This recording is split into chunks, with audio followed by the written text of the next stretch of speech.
Hey guys, welcome to Moe's Kitchen. Today it's my 50th dish. I'm pretty excited. I'm going to make a risotto today. It's not that hard to make, it just looks hard to make. The hard thing about a risotto is plating it correctly. As you can see, my plating wasn't very good. Anyways, let's get started. Okay, sweat your onions with a pinch of salt on medium-low heat, just like a lot of rice dishes start. And give it an occasional stir. You want to do it for maybe 2 to 4 minutes till the onions are a little bit translucent. There, that's much better. That's what we're looking for. Now add in your rice. I've got here my arborio rice. It's a very small grain rice. That's what you use for a risotto. Okay, so get your spatula out and stir more than occasionally for about, again, 2 to 4 minutes. You want the rice to be a little translucent. You're going to have to kind of zoom in to see it. You can probably tell this arborio rice looks a lot different than your typical rice. I'm going to show you what it looks like. Pretty zoomed into it. The arborio rice looks kind of like small popcorn kernels. That's how you know it's short grain. Okay, so now here's the most important part. Your cooking liquid. It can be chicken broth, it can be a stock, beef broth, vegetable broth, whatever you want it can be. Now, get a good quality one. Don't buy something cheap that's $1 or $2, or else it'll be very salty. Please don't use any bouillon cubes.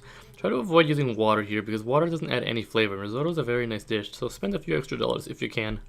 If you want to substitute a cup or two with water, that's kind of okay. As long as you get a broth, that's the important part. Now, for every cup of rice, you're going to need 3.5 cups of water, or base liquid. I know that sounds like a lot, but remember, risotto is a creamy rice. That's kind of what the whole thing's about.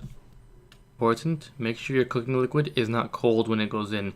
So keep all of your liquid in one pan on the lowest setting, just so it's hot. Don't let it simmer and reduce, just make sure it's hot. This has been about 2 or 3 minutes, and it's reduced down to this much. In a few more, it'll reduce down to nothing.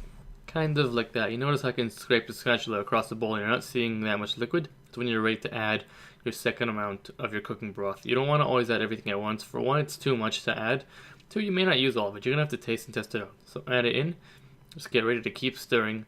It's not really that difficult to make a risotto. A lot of people get stressed out and I don't understand why. Oh, that TV show. Just ignore it. It's completely fake and all just about the drama. Don't worry about it. So just a pinch of salt and some fresh black pepper right now. That's all you're going to need, just for now. We can season later with some other things. Speaking of which, I have a bunch of mushrooms here. I'm going to add some salt and some fresh black pepper. I'm just going to saute them over medium heat, just till they're golden brown. Never throw raw mushrooms in, or else this will happen. Okay, I promise to not do that anymore. But raw mushrooms don't taste good, and sauteing for 5 or 6 minutes will bring out a lot of great flavor. You can cook them like this, and then add them in at the end. You can use cold mushrooms in the fridge that were already cooked. It doesn't matter. Just saute them, and if you want to flick over the pan like that, the safe way to do it is with mushrooms. Perfect. Now set those aside for now. We're going to use them in the risotto at the end. Okay, so once again, everything is pretty much absorbed into the rice. Now let's give it a taste test. Sometimes it's done at this point, sometimes it isn't. So let's try it. And for me, it's not done, so I'm going to add in the rest of the cooking liquid. There we go. It'll drink it all up and it should be good. Okay, now that it's finally all done, I have lemon zest, nutmeg, and I've got some chives in here. You can just throw in whatever you have. It doesn't really matter. So stir it up. Now remember those mushrooms I was going to use earlier?